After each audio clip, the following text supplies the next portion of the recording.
Today, with Katarzyna, we want to present the blockchain project and the wider perspective how to implement blockchain technology in the urban space. Smart city doesn't exist without technology. Everyone knows that, and technology has no meaning without a room, a space where it can be implemented, of course. When we talk about technology, we talk about blockchain, and blockchain, from the perspective of a small city I represent, it's not widely known. And sometimes it also falsely interpreted. That's why we decided to show our residents how the technology can be implemented and what are the benefits of it. So this project is implemented by several entities. The first one is the city of the Minsk Mazowiecki, which give us the space and environment to implement and testing our solution. Also the Architects PL Foundation and the Polish Blockchain Association, the organization responsible for the educational side, which is very important in this project and everything what we are doing with the technology. And also then the Biot startup, which connect IoT devices with the blockchain technology and using token economy. And in the special use cases, of course, this economy is not development a lot, but we try to engage and show the students how they can use it. So this project is a part of the bigger program, the Blockchain City, organized and supported by BMW Foundation Herbert Grant. The program contains three elements, very crucial elements: education, socials, and technological. I will describe the technological side, and Katarzyna will describe more social and educational aspects. Katarzyna, the stage is yours. To understand in which surrounding, what kind of place my city is, I would like to provide some basic information about my city to give you an idea about the place. So the population is over 40,000 people, but when it comes to density, as you can see, there are a lot of people living in 1 square meter. So of course it causes lots of problems like more pollution, and of course that's the space, that's the room for smart solutions. It's quite old city. As you can see, 2 years ago we celebrated our 600th anniversary.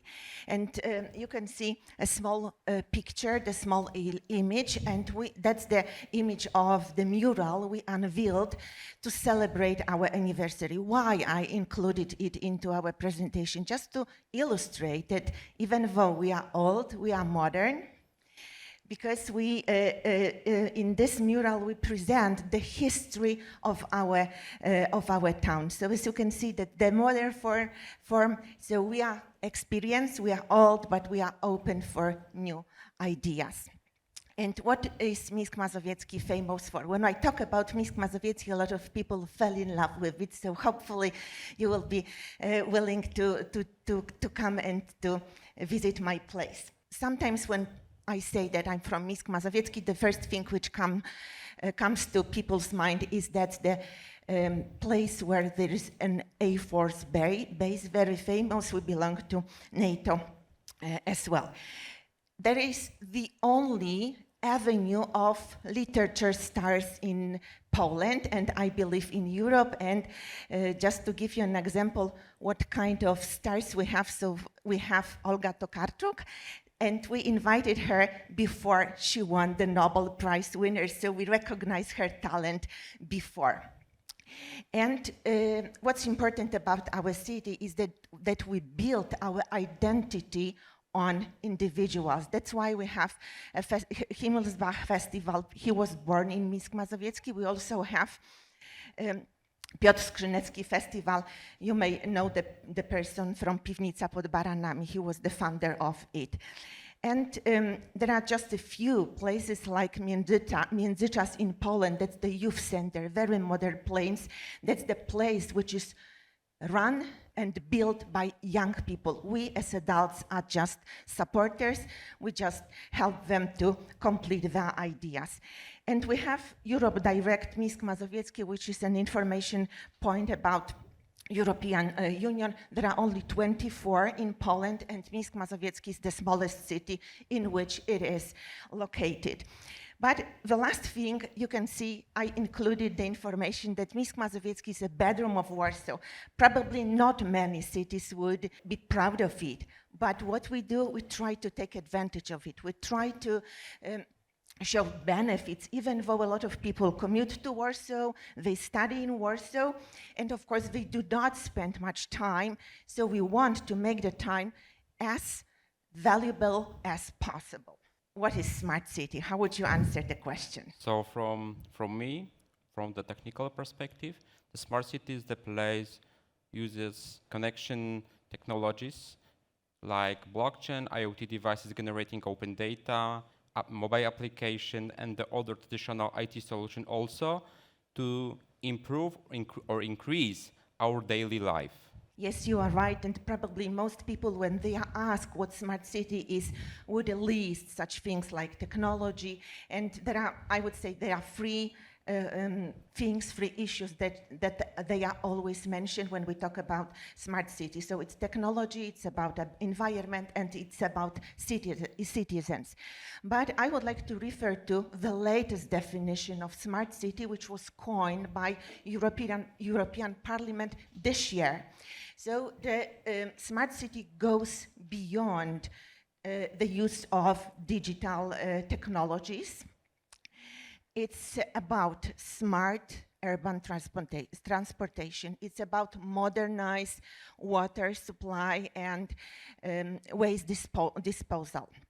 It's also about more effective heating system and lighting systems. But what the definition underlines, it says also about the social aspect of smart cities. So it's about more responsive administration. It's about safety in towns. One more thing I would like to add about smart city, that it's interdisciplinary approach and it's about cooperation. So it builds smart city. But I would like to add one more thing to the definition. They didn't include it, the parliament didn't include it, but I believe it's also learning, it's gaining knowledge. I'm an example, I'm a humanist, but today I'm presenting on a technological conference. What smart solutions, in the light of the definition I have just recalled, are implemented in Minsk Mazowiecki? We ran 2-year project which was called Human Smart City. As you can see, human indicates that we put humans and residents in the center of our interest. And we built a common space. Of course, it is equipped with some sensors, some technological solutions, but what's important is the fact that all those ideas were worked out with our residents. So we ask them about their needs, their expectations. So that's their place, not our as local authorities. Of course, I believe that there are just a few cities in Poland. Can you tell me if you know any other cities where free public transport is provided? Probably not many. And yesterday I had a chance to get to know that we bought 6 very modern electric buses, and we are going to use them in our town. We are exchanging old-fashioned lighting into LED lightings. We have very modern heat and power plant, and just the other example, a rain garden. But Marcin said at the beginning that the project, we are just to talk more about in details about the project, the solution, blockchain solution we are implementing in Minsk Mazowiecki is completed within the BMW Foundation.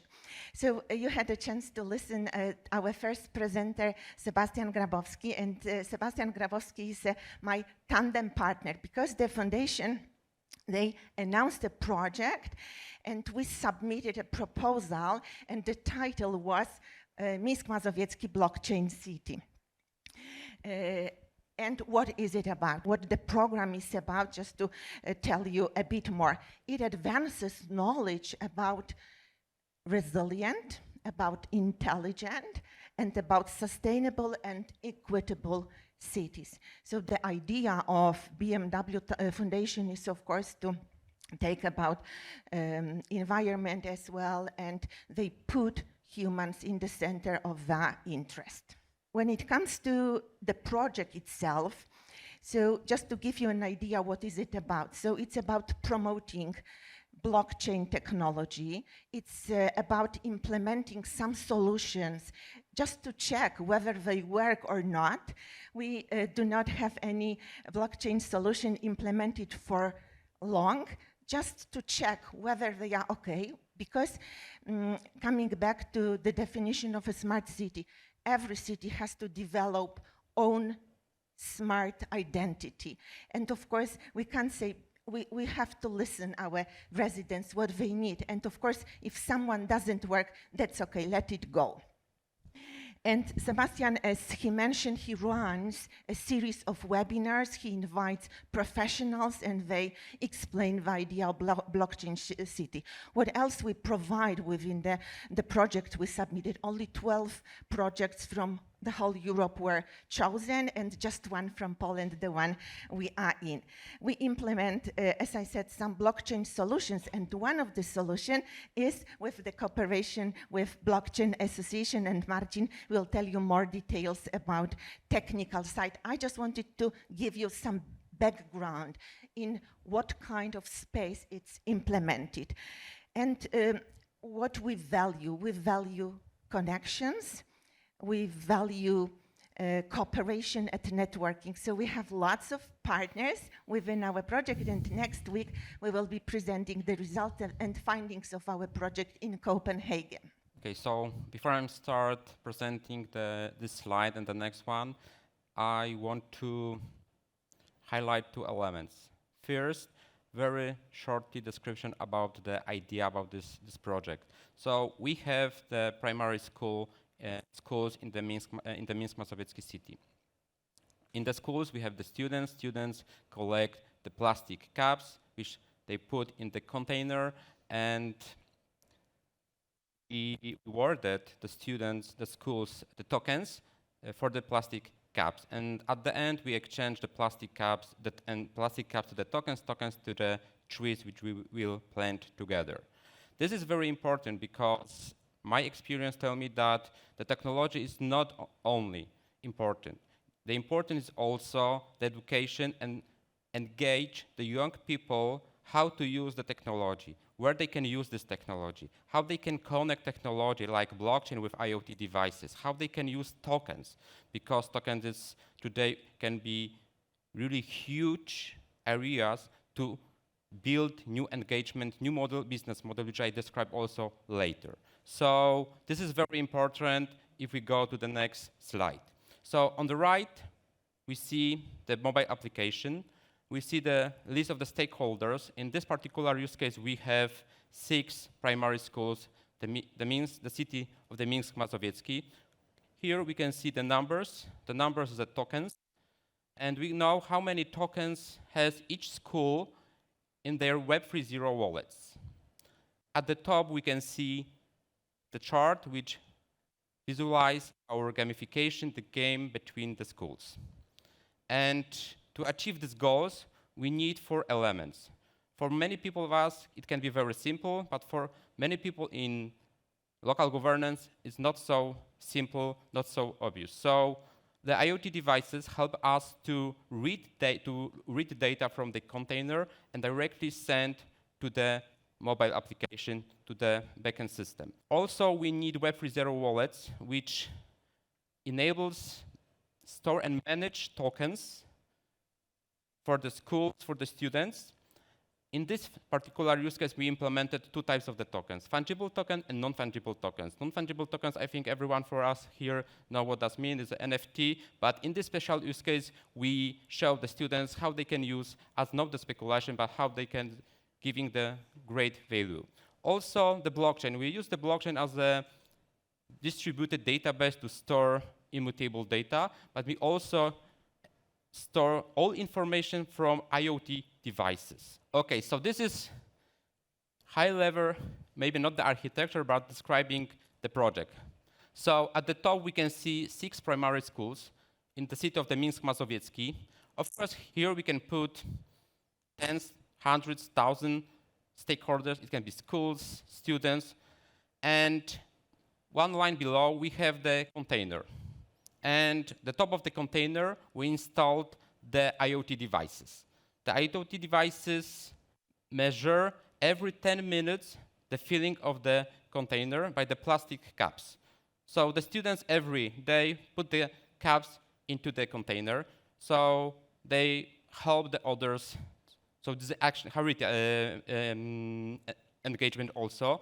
And the information from the container directly goes to the BIOT application. The BIOT application is a traditional IT solution, front-end, back-end, and database. But we also add the blockchain technology. In this particular use case, the BSV blockchain. If we see that the given school has more plastic caps than past, we rewarded the school tokens, which we directly send from our wallets to the particular Web3.0 wallets each school. This program start and finish after 3 weeks. And when we finish the program, we exchange the tokens, fungible tokens, to the trees, as you can see below. And you can see here, but it is NFC. We put NFC stick there on the trees, and you can put your mobile phone, and directly you can link it to the blockchain, and you can see picture, geolocalization, and much more description about the trees. We build the digital twin. So our goals in this whole program is to educate the young people how they can use all of these technologies and tokens to build and give them value. At the end, so we see here 4 crucial pillars. For my perspective, it's very important. The first one is education. I have been teaching or presenting the blockchain technology the people in Poland, also in Europe. So education is very important in each project, IT project, especially the blockchain project. Next is the blockchain and tokens. Why two words together? The blockchain, we use the blockchain as a distributed storage to give us transparent, give us trusted, give us immutable data. But the tokens, based on the blockchain, give us something much more. We can build the new type of economy. We can build new type of engagement societies. We can build the new type of loyalty points. Today, if we compare the loyalty points like Orlen or Żabka, we have very closed loyalty points. Nobody can join. The liquidity is very simple. But if we think about the loyalty points based on the blockchain, where the tokens are very open, everyone can join, can use it, the liquidity is very huge, so we can build really new types of the business model. It's not only in the city, but also in each business around us. Engagement. I see that in the past, the engagement user to use the mobile application, use the application, is every day, every month increased. We need new incentives to people to use something. It's also in the cities. And I think the engagement is very important. And I think that blockchain and tokens and new economy, new models, business model, give us new engagement, new type of incentives the users use the application to use the new technologies. And these 3 elements give us environment responsibility. I think it's very crucial. Challenges like water resources, plant resources, like decarbonization, like everything which is around us is very important. And I think we need not only the technology, but we need thinking how to use this technology to improve our daily life. And what is the next stage of our project? Right now, this is a proof of concept project. We try to show how they can use the technology, how they can connect different technologies. So we see the crucial pillars: understanding, try to once more educate and show the young people how they can use new technology, involvement. So we try to engage users, give them much more incentives, like monetize their activities, their work, and helps the environment. Unfortunately, we do not have time to finish our presentation, so just one sentence. What we promote, I'm in charge of education as well in my hometown. So what we promote cooperation versus competition. So students, when they are done with the project, they will have a privilege to pass the award of 1,000 zlotys to a charity they are to select on their own, but the rest of the participants, the other schools, are going to plant trees, and that's the idea of the trees Marcin has just explained.